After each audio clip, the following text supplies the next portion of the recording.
principalmente num momento como esse, né?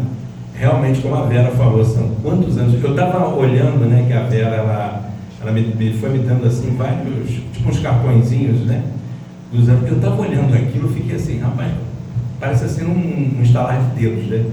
Passou assim, para vocês terem uma ideia, eu ainda tinha cabelo preto, né? Tinha cabelo preto e era um pouco maior até. E o tempo, realmente, o tempo passou. E como ela falou mesmo, né? Eu frequentava o SESI, né? Lá em Macajá. Depois aí o Carlos, né? Foi lá que eu conheci aquela turma toda, Carlos, seu Velos, todo mundo. Aí o Carlos resolveu fundar a Celastes, né? Eu fui lá para a Celastes, fiquei um bom tempo lá. Mas aí o tempo foi passando, e hoje fui cair em São Pedro da Aldeia, né? Hoje estou em São Pedro da Aldeia, como ela falou, lá na Casa de Luiz Esperança, que é uma casa que realmente também todo mundo, com certeza, gosta. Uma vez eu fiz uma palestra lá, né? A primeira vez que eu fiz uma palestra lá em São Pedro da Aldeia, eu falei assim, olha, se eu morasse em São Pedro da Aldeia, né? Se eu viesse morar em São Pedro da Aldeia, era uma casa que eu iria frequentar. Foi uma palestra que eu fiz lá. Dizem que tem lá uma espécie de um fetiche, né? Se você olhar para a Lagoa de São Pedro da Aldeia, não sei, se passar pela Praça do Canhão, não sei o que, é uma coisa assim, diz que você fica, né? Comigo está acontecendo isso, né? Então, e outros também, né? Que estão lá, aconteceu isso. Mas, então, para mim é uma honra realmente estar aqui, né? Quando a Vera falou, porque inclusive eu cheguei para a diretora lá da escola onde eu trabalho, conversei com ela me liberou, né? Realmente porque eu tô trabalhando à noite, né? Eu saio assim, nesse horário, realmente eu não poderia estar aqui. Mas eu fiquei pensando, né? Poxa, realmente, né? Pela consideração, né? Como ela falou mesmo, 15 anos, né? Festa dos 15 anos, a gente organizou, fizemos uma festa. Eu estou vendo aí já muitos grandes, as crianças, né? Que eram pequenininhos, muitos já estão bem grandes já, cada um vai seguir no seu caminho. A Casa Espírita, ela é isso. Então, realmente é uma honra estar aqui, muito bom estar aqui de volta e dessa maneira, né, trazendo uma outra casa assim para a gente se confraternizar, porque eu acho que o espírita realmente precisa disso. Então é mais um momento que a gente consegue realmente se concentrar e nesse momento, com certeza, muitas vibrações estão saindo daqui desse momento, estamos colaborando, como eu gosto de dizer sempre, com a boa espiritualidade para essas incursões do bem, porque aqui é um ponto de apoio. Nós estamos dando a nossa doação, eles aproveitam o que nós temos de melhor, né? E está aí, né? Nós ainda não temos esse poder de volitar, né? Não temos ainda o poder da duplicidade, mas com certeza o que nós estamos emanando daqui está atingindo encarnados e desencarnados, estejam eles aonde estiverem. Então, esse é o nosso trabalho aqui. Esteja fazendo uma prece em casa, estejamos reunidos aqui, ou até os nossos irmãos de outras crenças também. É um momento, inclusive, até pelo tema, né? Que eu vim trazer, que o tema dessa palestra eu chamei de Um Novo Tempo, né? Até pelo momento em que nós estamos vivendo, é como se fosse assim, está nos dando assim, um ultimato, né? Para que nós possamos realmente continuar caminhando, colocar firmes nessa ideia da reforma íntima, que é o que nós precisamos. Bom, com relação à voz, eu não sei, eu sinto que às vezes ela falha, né? Dizem que a voz a gente precisa exercitar também, né? Com relação à dança, não é mais como daquela maneira, né? Mas eu entendo uma coisa, eu estava vendo um filme uma vez, que eles estavam lá nos Estados Unidos homenageando o maior dançarino que eles tinham lá de swing, né? Ele estava com 92 anos, né? Aí foi mostrando as fases dele, ele com 20 anos, na faixa, quando ele estava com 20, 30 anos de idade, ele fazendo aquelas peripécias, né? E aí quando chamam ele lá, né? Claro, o peso, né? Isso aqui é matéria, ela vai se desgastando um dia, ele lá, mas muito lúcido, né? Andando devagarzinho, ele chega lá no meio, vem uma dama para dançar com ele. Claro, ele não dançou daquela maneira, mas continuando assim, encantando, né? Dando lá, fazendo aquelas gracinhas dele, fazendo aquelas peripécias, e a gente vê, o peso da idade, mas, né? Você começa a canalizar para outras coisas, e assim somos nós em qualquer tipo de atividade, né? Você realmente, se você tem uma atividade que talvez dependa muito do corpo para fazer, realmente o passar do tempo, ele vai, né, você vai se desgastar, né, óbvio, mas você pode canalizar para te utilizar de uma outra forma, certo? E justamente falando aqui de um novo tempo, principalmente esses últimos 4 anos, né, que nós vivemos, ou falando em novo tempo, aí eu olho para trás, né, eu faço um retrospecto do tempo que eu estou na doutrina espírita, se tinha muito uma ideia de que o espírita é uma pessoa blindada, ou seja, a gente não tem problemas, a gente não tem defeito, não tem o que tal. Não, justamente por estarmos aqui. Conhece-se o verdadeiro espírita pelo esforço que ele faz para controlar as suas más tendências. Eu achei engraçado uma vez um conhecido meu, né?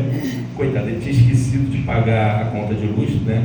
Aí eu estava lá e a gente conhecia muito há pouco tempo mesmo, né? Aí chegamos lá para trabalhar assim, mas está sem luz, não sei o que, tal. Aí ele olhou assim e disse assim, né?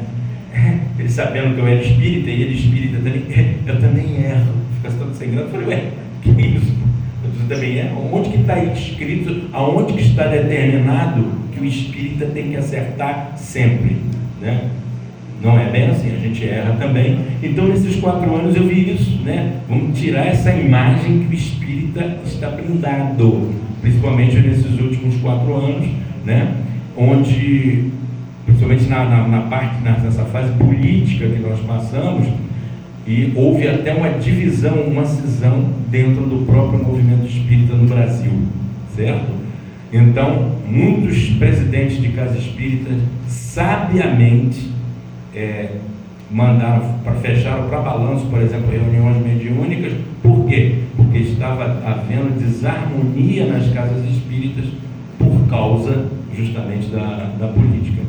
Então, aí é que nós temos que ter essa consciência do respeito mútuo, do respeito entre as opiniões, porque você sabe, o Brasil é o coração do mundo, pátria do Evangelho, mas isso não quer dizer que aqui, porque é pátria do Evangelho, vamos viver de comodidade, né? O Jorge Alahari falou uma coisa muito interessante, é uma formação de mão de obra. Brasil, coração do mundo, pátria do Evangelho.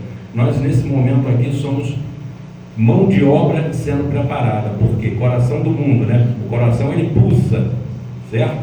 Ele bombeia o sangue para o corpo para manter o corpo vivo.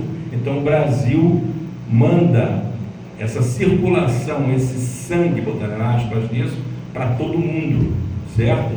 Então nós somos, a partir desse momento, formação de mão de obra. Muitos de nós vamos reencarnar em outros, isso é o planejamento, vamos reencarnar em outros países, levando justamente o Evangelho. Talvez vamos ser espírita, vamos nascer numa família espírita, pode ser, vamos nascer numa família católica, uma família muçulmana, mas vamos levar o Evangelho, porque Jesus não ensinou uma religião, ele ensinou um procedimento, uma forma de viver, uma forma de conviver. E essa, né, São Francisco, é a missão do Brasil, não é isso? Vamos lá então, gente, vamos aí começar, ele vai dar a introdução para o nosso trabalho com essa música aqui. Eu acredito que todos conheçam, né?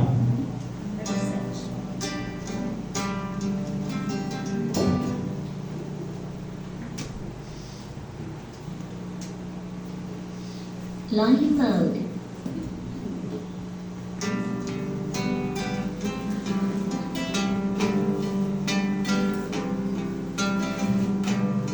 Você reclama do seu país, mas já parou pra pensar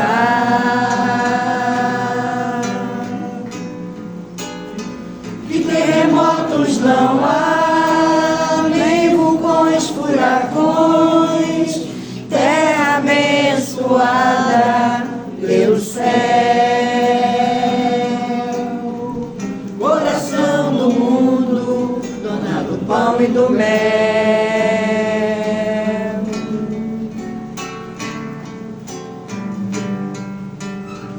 Eu sei que a dor é grande, mas a batalha é da gente. Plantar agora a semente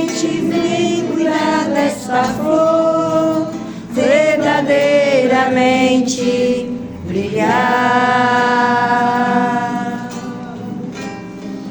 Nossa luz interior,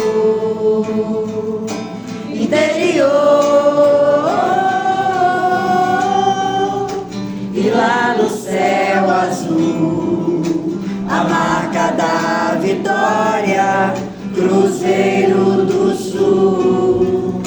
Quem tem amor não cansa de amar o Brasil.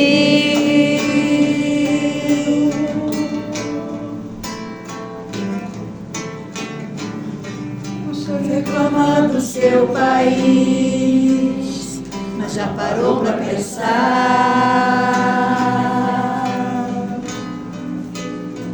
que terremotos não há, nem vulcões, furacões, terra abençoada pelo céu,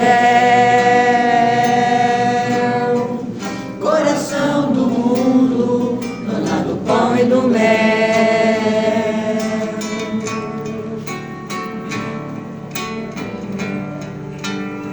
Eu sei que a dor é grande, mas a batalha é da gente. Plantar agora a semente, vem cuidar dessa flor, verdadeiramente brilhar. Nossa luz interior,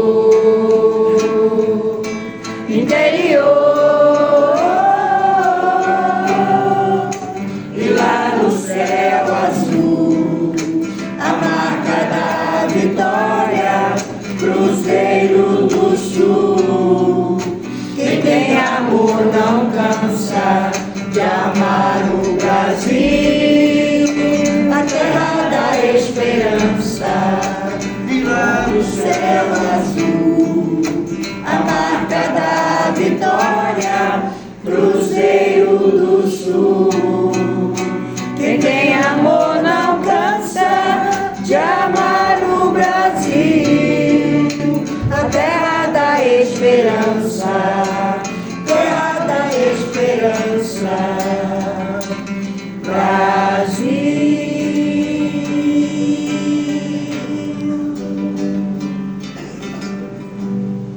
Você reclama do seu país, mas já parou pra pensar. Então por aí a gente vê, né, a nossa responsabilidade, né? Então quem às vezes pensa que ser pátria do Evangelho, né, coração do mundo, é ficar, né, ludibriado com obras de arte, né, ficar numa inércia. Não é isso. Falei, como o Jorge Alahar diz, nós somos mãos de obra, né, que estamos sendo formados nesse tempo. Então, justamente falando ali no Brasil, Coração do Mundo, Pátria do Evangelho, tem uns outros livros, né, que dão uma continuidade, né, exploram um pouco mais sobre esse assunto, esse lado espiritual da formação do povo brasileiro. Então, eles mesmos, Leon Berg, acho que é o nome dele, ele fala, né, como o próprio Passélia também fala, ele diz o seguinte, que nós deixamos, né, nós aqui, né, porque nós somos espíritos, estamos aqui momentaneamente encarnados, nós temos os nossos restos, essa veste aqui chamada corpo, ficou aí em diversos países do mundo, certo? E viemos nos acertar aqui. Então, como somos mão de obra para ser exportada, somos o sangue que vai pelas veias, vamos voltar para diversas nações para que haja esse acerto de contas, para que levemos esse conhecimento do Evangelho. Já falei, não é questão de religião. O Espiritismo está nos dando o suporte, certo? Vamos, de repente, estar numa casa espírita, tudo bem. De repente, vamos estar num templo budista, como poderemos estar numa igreja católica, vamos nascer numa família evangélica, aí vai ser de acordo com, né, os débitos, com o que nós temos, as contas a acertar. Por quê? Porque nós somos espíritos, né, já de séculos aí pelo mundo, né, e cada um de nós tem uma história. é uma história que só cada um de nós sabe e Deus. E de acordo com isso, vamos ter que acertar essas contas. E quem sabe não estávamos lá, né? De repente lá em Israel, quem sabe estávamos lá, de repente até fomos contemporâneos de Paulo, quem sabe. Então, nessa palestra aqui, tem lá em Romanos, capítulo 14, versículo 22, e aí o Paulo, né, nas andanças dele, nas diversas epístolas, nas diversas exortações que ele vai escrevendo, porque ele ia formando aquelas igrejas, né? E aí nessa carta de Paulo aos Romanos, ele fala assim, lá em Romanos capítulo 14, versículo 22, tens fé? Ele faz uma pergunta, tens fé? Tenha em ti mesmo diante de Deus. Então, para cada localização, por exemplo, Romanos, Efésios, Gálatas, né, na Galácia, onde hoje é uma região que fica na Turquia. Então, para cada local desse que ele fundou uma igreja, ele fazia justamente essas cartas, dando orientações, dando advertências, né? E no caso lá em Romanos porque realmente estava em Roma, então havia uma grande quantidade de gentios cristãos já, né? Gentio, você sabe, era gentio quem não era judeu, certo? Eram gentios cristãos, ou seja, eles já tinham abraçado o cristianismo, porque Paulo, depois do próprio Cristo, foi o maior difusor do cristianismo, né? Mais até do que os apóstolos, para você ver